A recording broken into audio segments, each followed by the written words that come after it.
Sky Squad, we are back in the building. And I got to ask y'all this question. Did they tell Candace to tone it down at the reunion? And why? We're going to discuss that and a whole lot more in this video. Make sure you guys subscribe to the channel if you like reality TV related content. Make sure you guys also like the video. Be sure to pre-order my latest book, The Wickedest Wives of Vicious Reality. It's book 2 in the series. In case you did not know, link is in the description down below. Get into it, get into it, get into it. Also, make sure you guys check out my latest travel vlog on my Richie Skye in Real Life channel. The link will also be in the description down below as well. This video is out today.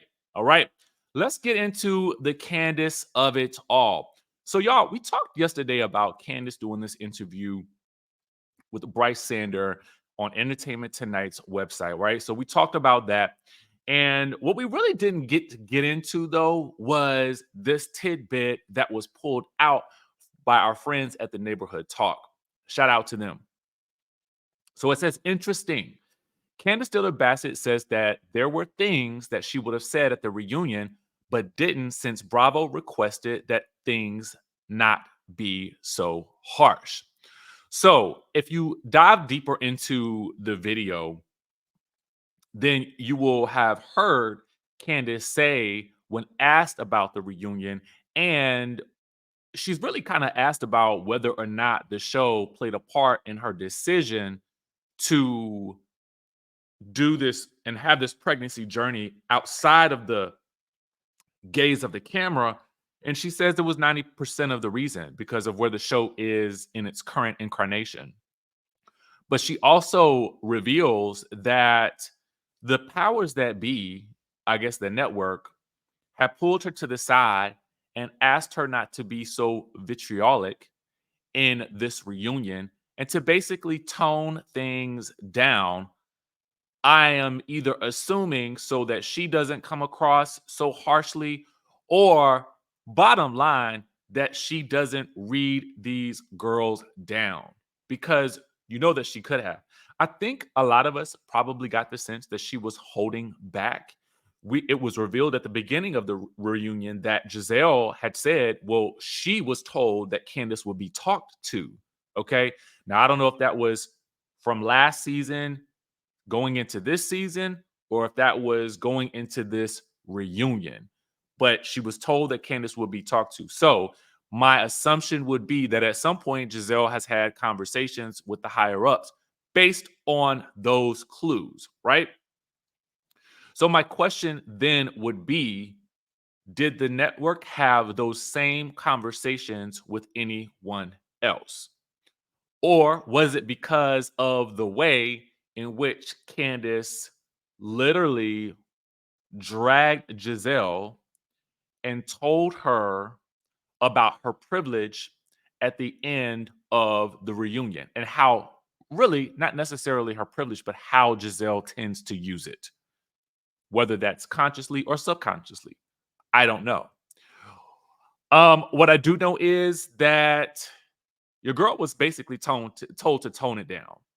And I do again have to wonder, were these conversations being had with everyone else? Because it almost seemed like it came at her detriment um, in this particular reunion. Because I don't think that Robin nor Giselle held back anything that they were feeling. So why should Candace have to hold back if they can't keep up? I don't really know. What do you guys think in the comment section down below? Do you think that was necessary? Do you think it was warranted? Do you think it was fair? Chime down in the comment section below. Speaking of the just the response from the network in general, and how Andy was feeling about Robin and Candace's exits, he took to his Sirius XM show and basically said that, you know, he said this. When I tell you that the reunion took, I think we were done around 9. He says it was not a good day. There was a lot going on personally, and also I really felt like we didn't get to the place with the group that I had hoped that we would have, which is what our goal was at the beginning of the reunion. So, when you look back under or at the circumstances surrounding Andy's reunion performance, now I can definitely see, because we had talked, I think, when I was discussing it with Kempire, that Andy did seem tired. He seemed like worn out. And I couldn't tell if it was just general fatigue from what we were all feeling with the season, or if it was just something, that and then it was, sort of and he was enveloped in that feeling because he was there with the ladies, or having seen the season and been weary of it just as we were, or if it was something else, right? So now we know there was something else going on with him. He says, I remember I had not slept particularly well the night before, and here we were, and I got to tell you something, and I had lost my voice at the end. I was in my feelings, all right? But then he says at the end, when Karen and Giselle came out and said, we have one more surprise, and they pulled the fake crown out and crowned him the Duke of Potomac, he said, it made my night. It turned my night around, which we could all basically see. Okay. He was giddy. He was excited. It was like the best thing that had happened to him. Fine. It was a moment, it's unfortunate that it wasn't a moment of solidarity with all of the ladies, but it is what it is, right? With regards to Robin announcing that she was departing the Real Housewives of Potomac, Andy basically kind of gave her props for coming out and sort of giving the truth. He said she announced that she was let go, and so I respect Robin for truth bombing. Anyone can say whatever they want when they leave the Housewives, and I just love it that that's what she said. She was like, look, I'm going to be straight with you. Basically, I was fired. When he talked about Candiace and Robin, he said that they both contributed mightily to the show. Robin, in particular, was there from day one and has opened up about an unconventional family life, but one that really works for her and is based on such a long history with she and Juan. He says, they've known each other since high school. His parents passed. It's really an incredible, they are a family, these two. However, many people want to question that relationship. What is clear, though, is that they are actually family and always will be. Then he says, wish both Candiace and Robin the best, and I do hope to see both of them back on our Potomac screens in the future. Candiace, who clearly I think has a pretty big music career ahead of her. So there is that. I'm assuming that the only way that we would likely see Robin again on that show is via Giselle. But you guys let me know what you think in the comment section down below. All right, so let's get into another story.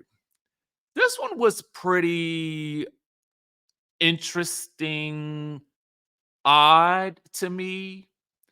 And I'm gonna play you a little bit of the video. This is taken from my friends over at Reality Entertainment TV. This is regarding Sarah Gates from Love and Hip Hop Atlanta. Now, many of you guys may know who Sarah is. Not Sarah, Lord, Sierra, not Sarah. Many of you guys may know who she is if you watch that show. But if you don't, I want you to follow along with this story, right? So essentially, Sierra got a tattoo on her leg, as you guys can see here in the photo on the right. However, she used a particular numbing cream. And in this particular post, or a series of posts, which no longer reside on her page, luckily I was able to look this morning right before I did the video and they were still up. But I felt like the way people were kind of going in and questioning the post, it was very interesting. So I guess upon using the numbing cream for this tattoo, it worked so well that she felt nothing during the tattoo procedure, but it was so much tattoo that when the numbing cream wore off, she found herself in the hospital in so much pain, and now she is having to relearn to walk. So I want you guys to take a listen to this story. It's so peculiar to me. Money Monster Sierra is officially admitted into the hospital until due notice. I love you guys so much. And I just want to say again, if you are going to do Monster Numb and get your tattoos, do not get it crazy big like I did. Because when it numbs off, you're going to be in crazy pain. And when you're getting it done, you're going to be so numb, you don't feel nothing, nothing. But if you are a person that can take pain, I would say to still get it in a sense, but just be mindful that when the numbing cream wears off, you're going to start feeling it. Yeah, and it's gonna hurt, especially if it's big like mine. I literally got it from the top of my stomach all the way to the end of my leg. So yeah, I'm here. I love you guys. Y'all keep me in your prayers, and I'm trying to figure out, can I do content in the hospital? Listen up. All right. So actually, I want to make a quick update. The videos are still on her IG story. In these videos, you can see her essentially like she is in the hospital, and she is with a nurse practitioner or who looks to be a doctor or of some sort. I can't really tell. Who is assisting her with relearning how to walk. I guess I think the thing that is so odd to me is I'm trying to understand in my mind, I could not tell is Oh, oh, here you can I go. get up? Oh shit. Mm, okay. So I'm gonna read you the caption. She says, I couldn't walk on my leg for the last 3 days. She is still in the hospital, y'all. So this is day 3 to be quite transparent with you guys. That's posted on her IG story. She says, I thought it was sweet last night when I got to the hospital. They gave me them pain meds, but them test results came back and meds were off and I couldn't walk at all. I needed to stay in the hospital for days. I said, okay, God, it's me and you. I'm a real soldier. I'll be back and better than ever. I'm only getting smaller tattoos from now on out, or maybe none with the heart emoji. But then it says, Shop Monster Numb is still one of the best. I love y'all. Then she tagged someone else. It's I guess maybe that was the tattoo artist. Is super good at what he does and didn't want me to go so big, but I thought it was good. I didn't feel nothing. Shop Monster Numb had me numb for real. Now, here's the thing. It's it's I'm looking up Shop Monster Numb. Okay, let me tell you, I mean, and I only see I'm is okay, it says brand and okay, so okay. I'm trying to understand, is this promo for Monster Numb and you being in the hospital a byproduct of just using Monster Numb, but you really want to shout out how great they are, but and that it was so great that it sent you to the hospital? Let me be 100% clear with you. First, first and foremost, I do not want to see Sierra in the hospital. My prayers and my heart go out to her absolutely 100% because, I don't want to see nobody in pain or struggling or anything of the sort.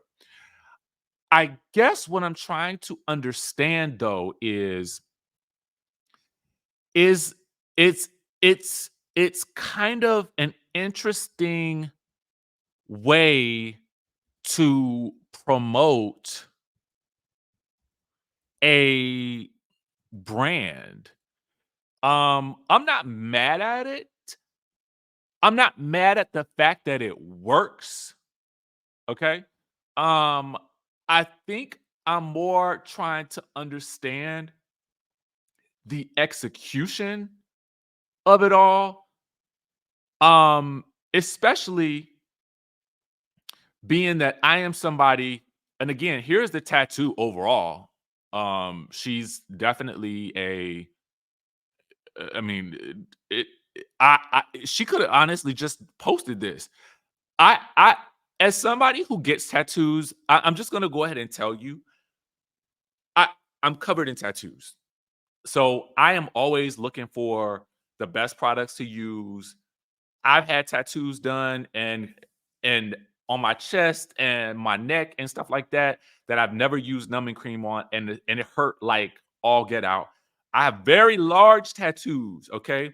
So for me, as I'm looking at this, I'm like, wow, like, should I get this product or should I not get this product? I don't know. Can somebody help me understand? And maybe a health professional, can you chime in? I'm guessing maybe if if your brain can't feel the pain, if your body can't feel the pain and your brain is finally able to allow your body to feel the pain once it wears off, then could that shock your body enough to send you to the hospital? Is that what happened?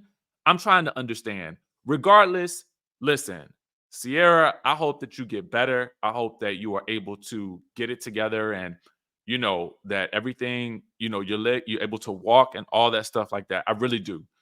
I just feel like it's just it I think it's the promo mixed with the hospital that is throwing me off a little bit. And I want to know, am I the only one? I mean, the people in the comments seem to feel the same way. So I just wanted to know what you guys thought. Such a weird story for me. Um, Let me know what you guys think in the comment section down below. Okay.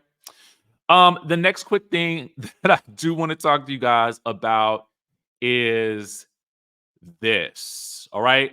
It was quite the day for Bravo yesterday because we also found out that Crystal, who has been on the show for the past 3 seasons, I think, is also out of the franchise as well. Take a look. So I just wanted to share the news that I will not be coming back to film season 14 of Real Housewives of Beverly Hills. It's very bittersweet. Never did I think I would have been asked to do the show in a million years, let alone film it for 3 seasons. Every single year I was asked back. It was a blessing. It was an honor. Being the first Asian American on Beverly Hills was a lot of weight on my shoulders that I have since just have really understood the magnitude of what that meant for people. And I just wanted to thank you guys for being such an incredible support for me. And I hope that I have been for you, sharing my story with my ED, sharing stories about my father and his Alzheimer's. I've heard so many incredible stories from you guys. But this is not goodbye. This is see you soon. So articles that have come out since this point have stated that allegedly producers just felt like it was time to move on and that there was really no more story to tell coming from Crystal. I mean, look, I think that Crystal is a sweet girl. I definitely think something about those 14 friends might have done her in. I really don't know. If you guys follow Real Housewives of Beverly Hills, then you'll know what I'm talking about. But I also think that there is probably a better suited space for someone like her who doesn't really seem all that combative, who doesn't really seem all that into or interested in, arguing with these ladies about frivolous matters, to be honest with you. And to a certain degree, I think maybe the network was hoping to skew maybe a tad bit younger with her on added to the mix, but I think there was something about it that maybe just didn't feel as good of a fit for me as much as someone like a Sutton does. Because while we want someone with money and access on a show like Beverly Hills, there's also a little bit of quirk and, extravagance or flair that I just don't think that Crystal was willing or able to give. And so for that, I think that that was probably the best decision for all parties. She does go on to state that she has wanted to take some time away from the cameras. You know, I don't know if that's more of a blanket statement than anything else to save face, but I will say that she does seem like a sweet girl. Hopefully, she finds something else that will keep her in this realm, but probably in something more positive. She has a drink company that was never really truly spotlighted on the show. So perhaps she could do something on YouTube that would really give her the opportunity to really showcase, you know, some of her other life in the way that she wants to do so. All right, y'all. So that is the news that we have for you guys right now. I will work on more video content as things progress throughout the day. If there's more news, let me know what you want to hear about moving forward. Because now we're done with Potomac. I mean, we have literally the floor is wide open for us to dance to whatever genre we like at this point. So I know that we have Love and Hip Hop still going on, and Carlos just did an interview with Bambi, so we may cover that. I know that Summer House, Martha's Vineyard is on, so I need to finish watching that, so I may cover that later on.